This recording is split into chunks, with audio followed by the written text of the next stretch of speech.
untuk mengambil aset Belgia, gue kayaknya nggak akan ambil Lukaku.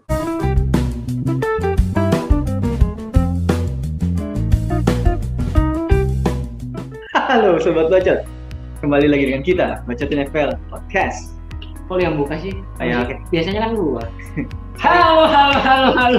Jumpa lagi dengan kita di matchday ketiga Matchday ketiga Euro 2020. Euro 2020 yang diselenggarakan di 2021. Betul. Jadi nggak terasa ya kita sudah sampai di Matchday 3. matchday 3 ya. Betul. Ada.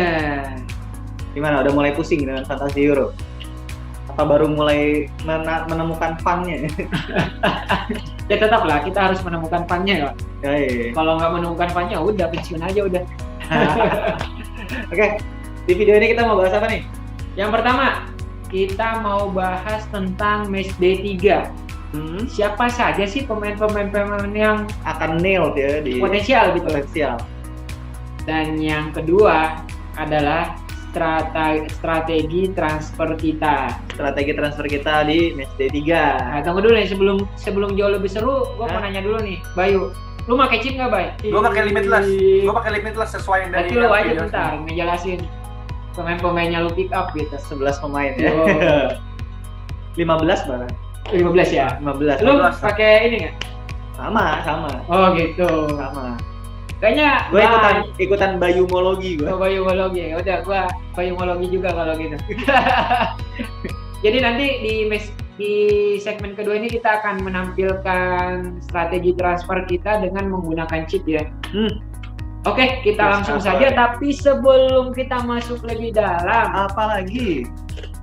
gue pengen mengajak lagi untuk para bacoters dan para teman-teman kita buat memainkan game MPL Fantasi. Oh iya betul, MPL Fantasi. Kenapa kita menyuruh kalian untuk bermain MPL Fantasi? Karena MPL Fantasi ini adalah game wajibnya para pecinta bola. Game MPL Fantasi ini adalah game di mana kita menganalisa pemain dan memilih pemain untuk menyusun tim kita gitu. Betul, mengasah skill analisa kita. Jadi 11 pemain kita 11 tim kita 11 pemain dari dua tim. Ya. Tim kita bentuk dalam pemilihan 11 pemain di mana kita diantaranya memilih salah satu pertandingan yang akan kita pilih di MPL Fantasi. Nah, alasannya kenapa gua ngajak kalian untuk bermain MPL Fantasi ada 3 alasan. Ini 3 alasan nih. Yang pertama, di MPL Fantasi itu liganya banyak. Betul. Ada liga besar di dunia yang biasa lu nonton, Liga Inggris, Ada. Liga Italia ada. Liga Jerman. Jerman ada, Liga Belanda ada, Ya. Jadi Liga Champion ada. betul. Liga dan yang paling dekat adalah yang paling sekarang yang kita mainkan adalah Piala Eropa 2020. Betul. Itu juga ada.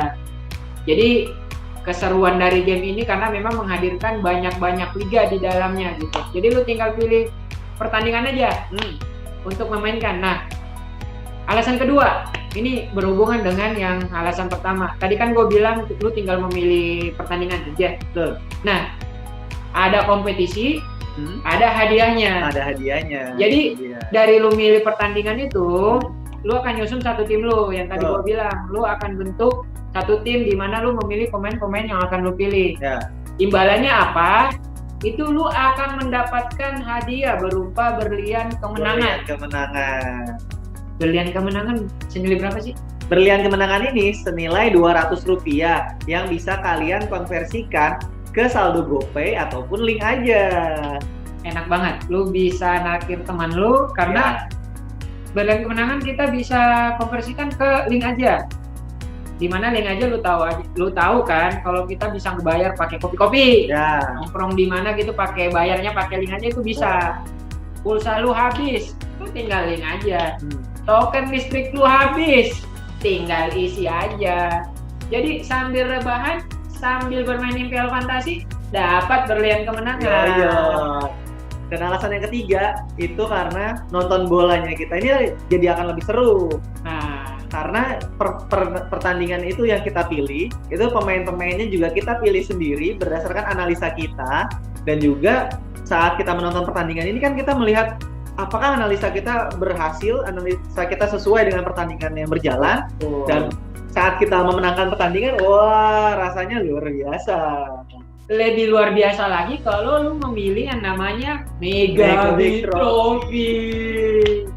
Jadi ada pertandingan-pertandingan yang diklasifikasikan sebagai Mega Big Trophy. Mega Big Trophy itu aja itu biasa kita sebut dengan big match. Big match. Nah, jadi itu tadi 3 alasan kenapa lu harus mendownload yang namanya MPL Fantasi. Nonton bola lu jauh lebih seru di Piala Eropa ini karena ada yang namanya kontes Euforia Eropa 2020, betul.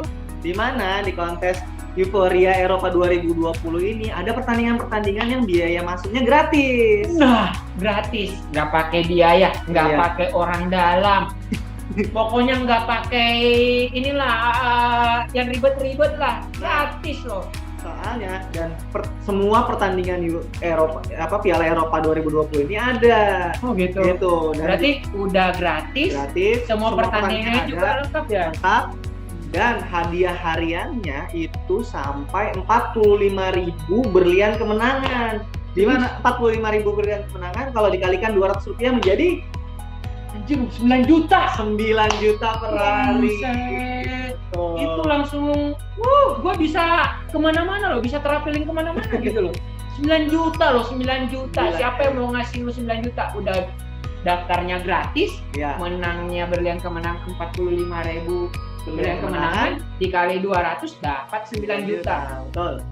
Aduh, makanya kan mau tungguin apa lagi? Kontesnya banyak, pertandingannya banyak. Segera download dan segera mainkan, dan juga segera mendapatkan hadiah berlian kemenangan. Menarik ini kontesnya menarik. Karena kenapa? Ini kembali lagi yang namanya gratis. Terus ada hadiahnya. Ada hadiahnya. Hadiahnya apa? Berlian kemenangan. 45.000. Dikonversikan menjadi rupiah bisa menjadi 9 juta. Dan itu bisa ditukar di link aja. Dan GoPay. Buset, itu lu mau naik Gojek juga bayar GoPay bisa lu dari Sabang sampai Merauke kayaknya ya. Ya udah. Jadi alasannya makin lengkap kenapa lu harus mendownload MPL Fantasi ini. Karena banyak fitur-fitur yang bisa membuat lu jauh lebih seru dalam menonton bola gitu. Apalagi kalau lu memainkannya gitu. Jadi jangan tunggu lama lagi, coba masuk ke webnya, enter, habis itu ada tautan download sekarang, download, mainkan. Udah, maka hidup lu akan jauh lebih bahagia besok. Iya. Yang tadinya susah bakal jadi lebih fresh. Oke, jadi itu tadi beberapa ajakan kita buat para teman-teman Bacoters dan teman kita. Kita langsung masuk ke segmen pertama, yaitu match day ketiga. Siapa saja pemain yang akan potensial di sana? Oke, baik. Gimana, Bay? Tadi lu diam-diam aja, Bay. Nah, di match day 3 ini kemungkinan orang kan akan menggunakan limitless atau wildcard ya. Ya, ada juga sih yang menggunakan free transfer dengan sisa pemain di match day 1 karena limitless di match day 2. Tapi kita coba bahas nih pemain-pemain yang potensi di match day 3 ini. Di match day 3 ini yang pasti kita lihat ada ini rotasi ya. Ada kemungkinan rotasi, apalagi tim-tim yang sudah kemungkinan lolos ya kan? Sudah lolos. Ya, jadi kita juga harus melihat faktor itu juga. Di hari pertama, tanggal 20, ada Italia lawan Wales dan Swiss lawan Turki. Oke. Itu di hari pertama. Nah, keuntungannya kita ngambil pemain di hari pertama ini, kita bisa ngelihat dari league line up ya. Jadi kan 1 jam sebelumnya biasanya keluar line up tuh. Jadi kita bisa lebih aman melihat rotasi-rotasi pemain. Di Italia ini siapapun penyerangnya yang bakal jadi yang bakal bermain kayaknya tetap nail dan gua pikir di Italia ini lebih bagus aset defensifnya sih. Walaupun di penyerangnya ada Belotti atau Chiesa, kalau bermain tuh bisa diambil. Karena gue yakin Italia juga masih bakal menjaga clean sheet-nya dia karena mental dan juga pengen targetin kokoh menjadi juara grup lah. Jadi Belotti, Chiesa dan aset defendernya bahkan bisa double atau triple kalau berani gitu. Untuk Switzerland, Turki, Switzerland pasti bakal mati-matian ya karena mengejar posisi 2 ataupun jadi posisi 3 terbaik. Jadi kemungkinan besar bakal menyerang habis-habisan. Gua melihat di Turki awalnya kita menyangka bakal menjadi kuda hitam tapi ternyata biasa aja. Serangannya juga ya backnya juga malah anti klimaks lah. Jadi gua nargetin aset di Swiss. Siapa sih? Embolo yang pasti yang golin di match di 1. Terus Serdar Shaqiri yang kreativitas terus eksplosif, dan satu lagi backnya Rodriguez. Gitu. Nah itu untuk di hari pertama. Lanjut untuk di hari pertama ini kaptennya yang potensi bisa dari Italia bisa dari Swiss lah ya. Nanti kita pasti transfer plan kita masing-masing aja. Nah di hari kedua itu tanggal 21 ada Ukraina sama Austria. Kalau gua ngelihat di Ukraina Austria ini aset attacking bisa Yarmolenko, Yarmolenko atau Yaremchuk. Yaremchuk sebenarnya udah dari awal-awal gue sebutin ya. Gue kira tuh Yarmolenko sama Yaremchuk itu saudara anjir. Anjir jauh banget. Yarmo. Dan gue sebenarnya yakin kalau Yarmolenko masih bermain dan dapat penalti, kemarin kan ngambil si Malinovsky ya, harusnya Yarmolenko yang ngambil. Jadi kalau gue aset utamanya attacking untuk Ukraina, Yaremchuk atau Yarmolenko kalau dari gue. Mungkin ada yang ngambil Zinchenko, tapi kalau gue Zinchenko walaupun defensif menjadi midfielder kurang begitu signifikan. Nah selanjutnya Netherlands lawan North Macedonia. Makedonia juga males pemainnya, gue ngeliat dari si Elmas segala macam, males gitu loh, males lari. Untuk ngeliat pemainnya dengan Devon nggak terlalu bagus. Lawan Belanda, sebenarnya siapapun yang bermain di pertandingan ini untuk Belanda itu aset yang sangat bagus. Tapi berhubung ini hari kedua, jadi kita nggak tahu nih. Kita harus ngelihat juga friend conference-nya si Frank de Boer. Walaupun Frank de Boer bilang bakal memainkan tetap inti untuk menjaga itu ya momentum. Kalau untuk bertahan ya yang aman bisa sih kalau misalkan bermain lagi si Dumfries oke banget itu. Tapi kalau mau aman si Matthijs de Ligt kayaknya harus dapat waktu sih. Dan pasti kalau Depay main, Depay boleh diambil. Atau misalkan mikir wah Belanda rotasi nih bisa diambil si Malen. Terus selanjutnya Belgia Finland. Belgia Finland lu ada ini nggak? Ada pikiran nggak? Kalau Belgia Kalau gue ini kan kita kan nge-tag di match day 2 ya di pertandingan pertandingan antara Swedia lagi lawan Slovakia. Nah, untuk aset Belgia ini sebenarnya gue bisa lihatnya gini, kalau misalkan Belgia akan menang di match day 2 ini, kemungkinan Lukaku akan ditaruh di rest, akan memainkan si Batshuayi. Tapi ya kita lihat dari Kevin De Bruyne kemarin kan udah nyetak gol. Kemarin nyetak gol, dia sudah comeback kan, dan nyetak gol dan berhasil membawa Belgia comeback juga di pertandingan. Udah move on dari UCL. Udah. Gitu. Jadi kalau menurut gua Belgia dan bisa menjadi match day 3 ini bisa menjadi ajang comebacknya Eden Hazard sih. Iya, jadi itu bisa salah satu aset yang lebih. Ini harapan apa? Betul. Untuk mengambil aset Belgia, gua kayaknya nggak akan ambil Lukaku. Gua akan lebih ke KDB ya. Gitu. Karena kan KDB juga karena kan pertandingan. Iya, karena kemungkinan juga bisa Batshuayi yang di depan sih. Yang di depan. Dan kalau gua suruh milih aset Belgia, mungkin Hazard, KDB, dan satu back nggak tahu si Munir atau kipernya gitu. Rusia Denmark, gua suka banget ya kemarin Denmark mainnya lawan Belgia bagus dan bahkan dia attempts golnya sampai 21 lawan Belgia. Gue suka permainan Denmark Jadi gua bakal nargetin penyerangnya Denmark, entah dari si Yusuf Poulsen atau Damsgaard juga bisa, walaupun posisinya midfielder, atau Braithwaite. Tapi gua targetin untuk nail playernya di Denmark itu Poulsen. Dan satu back yang mau gua ambil itu si Mali sebenarnya mainnya bagus. Tapi emang Rusia jelek banget sih di Euro 2020. Rusia jelek. Ya? Setuju kan. Kayak apa ya? Biasanya mereka tuh ya bagus lah ya, bagus. Udah hitam gitu dari tim Eropa Timur, salah satu tim Eropa Timur yang bagus gitu. Tapi di Euro 2020 ini entah kenapa kayak menghilang aja, melempem aja gitu. Nah, sekarang ada Ceko sama Inggris. Gimana? Inggris kalau kita lihat di matchday 1, ini kan kita ambil sebelum Inggris main di matchday 2 ya. Jadi beberapa jam lagi Inggris baru akan main. Nah, tapi kalau misalkan dilihat dari matchday 1, itu Inggris permainannya masih kurang memuaskan ya.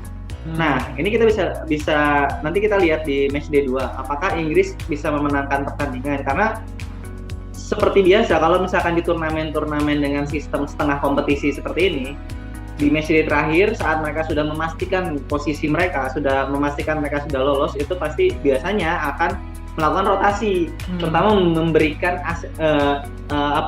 pengalaman-pengalaman kepada pemain-pemain muda, calon penerus bangsa mereka gitu.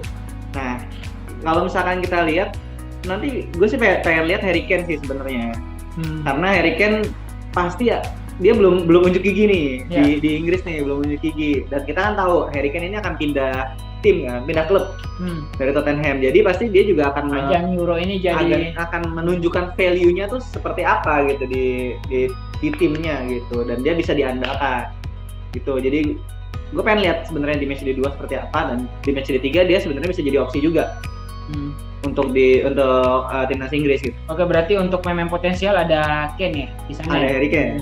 Oke, Kroasia versus Skotlandia. Langsung aja deh, ada pemain yang potensial nggak? Baik, gimana baik Kroasia? Kalau Kroasia sama Scotland ini tergantung dari matchday 2 juga ya. Scotland bakal menang atau enggak lawan Inggris, terus Kroasia juga lawan Ceko gimana. Tapi kalau potensi ada 2 nama sih dari Kroasia, itu Ivan Perisic karena dia posisinya lebih menyerang daripada penyerangnya, dan Scotland itu ada Robertson. Oke, sip. Next ada Swedia sama Polandia. Swedia sama Polandia. Swedia sebenarnya dia agak kesulitan ya buat nyetak gol ya.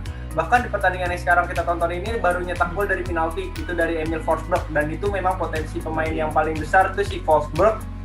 Untuk si Slovakia belum ada yang kelihatan begitu menarik. Selanjutnya ada Slovakia versus Spanyol. Spanyol ini lebih gua pantai ke backnya sih. Kalau gua ngelihat ada Paul Torres sama siapa? Simon. Kalau gue lebih ke Jordi Alba sih. Kalau untuk Spanyol defender ya. Gue juga cuma untuk keseluruhan sih gue belum melihat Spanyol menjadi aset yang oke gitu. Makanya gue nggak berani ngambil aset strikernya ini. Yeah. Untuk dek bagus sih. Kemudian next ada Jerman sama Hungaria nih. Banyak nih aset yang bisa kita perhitungkan di sini nih. Jerman, Muller. Backnya bisa kita ambil juga Hummels ya. Bisa Hummels. Kalau yang tengah sih ya variatif gitu. Kalau gue ngelihatnya ada Kai Havertz.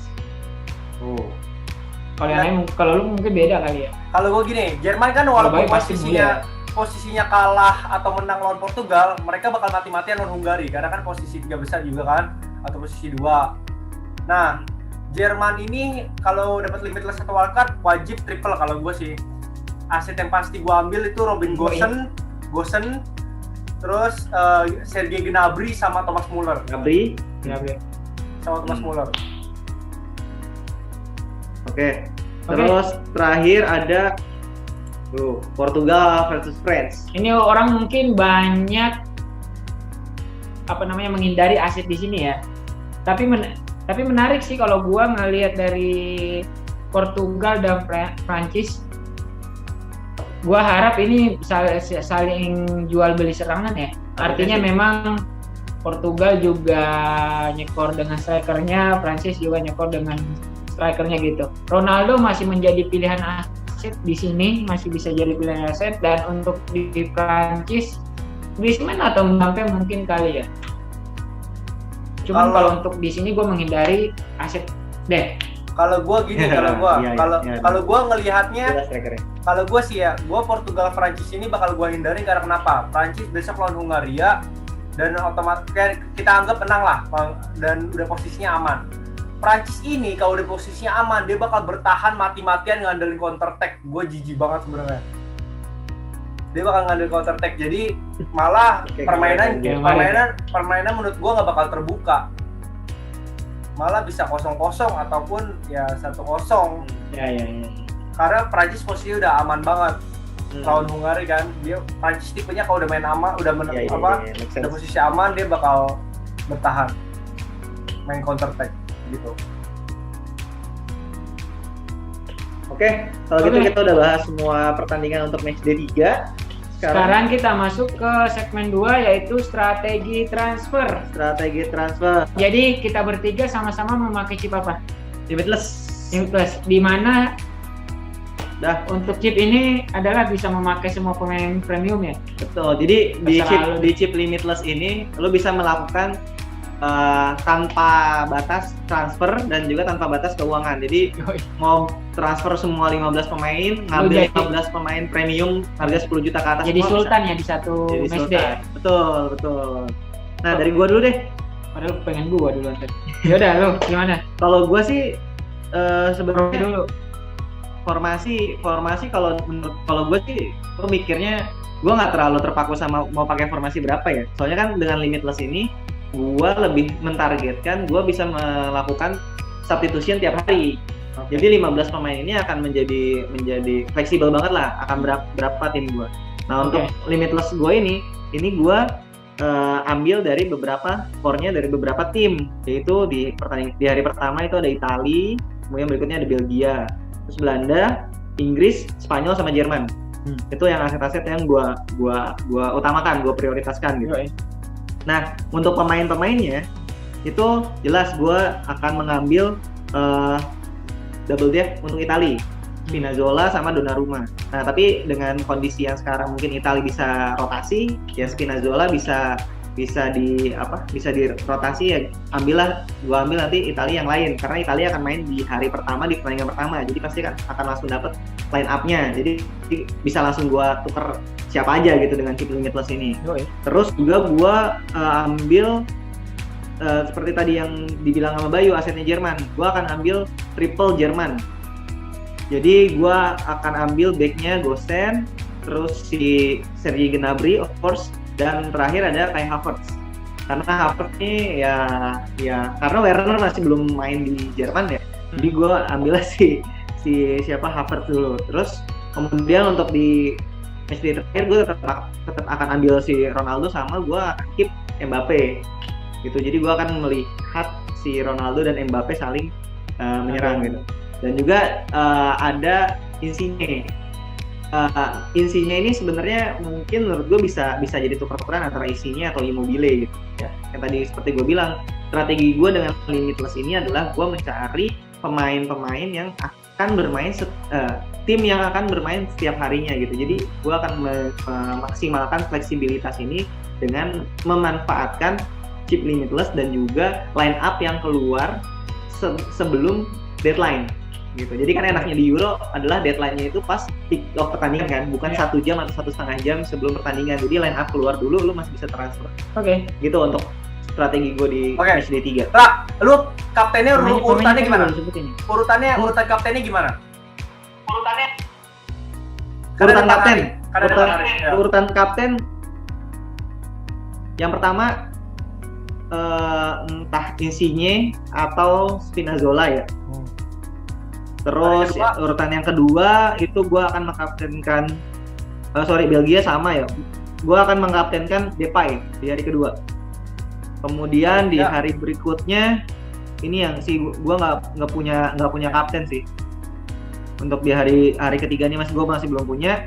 Terus di hari berikutnya gue mungkin akan mengkaptenkan si Gnabry. Oke. Atau Ronaldo sih. Gitu. Oke. Puyeng juga sih untuk kapten ini. Puyeng ya. Next. Ditanyain Bayu, gue baru kepikiran, gue nggak punya kapten di hari ketiga. Makanya gue ngecek ngecek lagi gitu. nih. Makanya tadi gue ngecek gitu. Benar. Gimana, Mei? Oke, kalau gua itu memakai chip juga ya, limitless aktif ya. Artinya gua aktifin di matchday ketiga ini. Susunan pemainnya itu gua mengambil 3 pemain Jerman, 2 pemain Belgia, 1 pemain Inggris, 1 pemain Ukraina, iya, dan 2 pemain dari Italia. Tiga. Siapa aja partnernya? Terus ada juga 1 aset dari Belanda, Portugal 1, dan Spanyol. Minta maaf, ada 3 ya gua tadi ini masukin. Tapi untuk di line up ini gua masukin Thomas Muller, terus Lukaku, Kane, Yarmolenko, Gnabry, Torres, KDB, Hummels, Bonucci, dan Spinazzola. Kemudian kipernya itu ada Simon. Khusus Muller sih gue berharap terjadi jual beli serangan, dan Muller juga bisa menciptakan peluang dan gol ya. Gampang sih, Jerman lawannya Hungaria. Kemudian Lukaku besok kan lawannya Finlandia nih. Belgia ya. Ini bisa jadi titik ininya juga sih buat Lukaku, titik balik ya. Artinya dia mengejar top skor juga di ajang ini, dan bisa jadi titik tumpuan juga buat di pertandingan ini. Apalagi kan KDB juga sudah main ya. Seperti itu. Jadi bukan tidak mungkin KDB bisa jadi menggila. Kemudian untuk susunan kapten ya. Untuk di hari pertama ya gua punya aset Italia ya. Ya Spinazzola mungkin bisa jadi tumpuan juga sih di lini belakang, dan bukan tidak mungkin bisa menciptakan peluang gol gitu. Cuman untuk selanjutnya di tanggal 21 ya, Yarmolenko ini bisa menjadi pembeda gitu. Karena mungkin banyak orang-orang yang memilih aset-aset yang lain gitu kan. Cuman Yarmolenko bisa menjadi kejutan di tanggal 21 ini. Tapi kalau khusus untuk kapten gua ya, ditanya kapten inti itu siapa, gua lebih memilih Lukaku. Kenapa? Karena KDB kan juga sudah balik ya. Jadi ini bisa menjadi titik balik juga buat Lukaku gitu. Buat membuat kejutan lah di matchday ketiga ini. Apalagi kan dia lagi ngejar top skor juga gitu. Oke, mungkin itu dari gua. Kalau lu gimana, Bay? Kalau gua strateginya gua ngambil pemain triple Jerman, Gosens, Muller, Gnabry. Terus depannya gua ambil Poulsen karena gue yakin Denmark bakal mati-matian. Poulsen, Harry Kane dengan catatan kalau Inggris kalah atau seri ya lawan Scotland. Kalah ya? Kalah atau seri Harry Kane. Terus depannya itu Harry Kane, Poulsen sama Muller tadi ya. Terus tengahnya ada Eden Hazard, KDB dipastikan main start ya sama si Martinez tadi konferensi pers. Hazard sama KDB sama Axel Witsel kemungkinan main start katanya. Terus Shaqiri gue ngambil karena harus menang lawan Turki. Terus tengahnya Yarmolenko. Terus untuk backnya gue ngambil triple Itali, Spinazzola, Di Lorenzo, Donnarumma. Dengan catatan udah keluar line up-nya main semua ya. Tapi gue bakal targetin defensifnya Itali. Kenapa? Karena udah posisi menang dan butuh cuma seri aja. Wallace pasti akan agak nahan-nahan sih. Dan Itali pasti kalau rotasi pemain intinya aja juga kan kurang begitu menyerang ya. Malah golin kemarin kan pemain tengah kan. Terus backnya satu lagi Mali, karena gue ngeliat terus siap mainnya jelek banget. Kipernya gue Courtois, Negara. Courtois juga. Terus juga satu lagi backnya si Jordi Alba dari Spanyol. Kiper gue juga Courtois. Wih, rasa cinta. Nah, strategi gue bakal ngekaptenin back Itali yang menyerang, entah Spinazzola, Emerson, atau Di Lorenzo atau Florenzi. Nanti kayak gitu strategi gue di hari pertama. Terus di hari kedua gue bakal ngekaptenin Kevin De Bruyne. Kevin De Bruyne gue bakal kaptenin. Terus di hari ketiga gue bakal kaptenin Harry Kane, atau kalau Inggris sudah menang gue ngambil Perisic dan Harry Kane-nya gue ganti ke Yaremchuk. Jadi gue bakal kaptenin antara Perisic atau Harry Kane. Yaremchuk. Ya. Untuk di hari terakhir, hari keempat, yang akan gue kaptenin yaitu Nabi. Robin Gosens. Bagus ya. Gosens Yakin? aja. Robin Yakin? Gosens. Yakin gue. Oh iya sih, karena lawan Hungaria kemungkinan besar memang akan clean sheet ya Jerman. Iya. Ya, lawan clean sheet, dan juga gue kalau udah hari terakhir 6 poin itu udah cukup lah. Kalau di hari terakhir ya, itu kan harapan terakhir kan. Ya lo nggak terlalu berharap untuk dia mencetak gol atau meledak gitu kan. Ya, yang penting udah aman, karena kalau di hari pertama target gua 10 poin, di hari kedua target gua 9 poin, di hari ketiga 8 poin, sisanya 7 atau 6 udah Di terakhir ya udahlah, dapat 6 syukur. Ya, itu memang strategi gua. Oke. Cukup ya, udah cukup jelas dari kita bertiga ya tadi. Oke. Ada tambahan, Bay? Udah, enggak. Oke, kalau gitu kita sudahi untuk video kita kali ini. Sampai jumpa di episode berikutnya. Jangan lupa senang-senang di Euro Fantasi dan bye-bye. Dadah.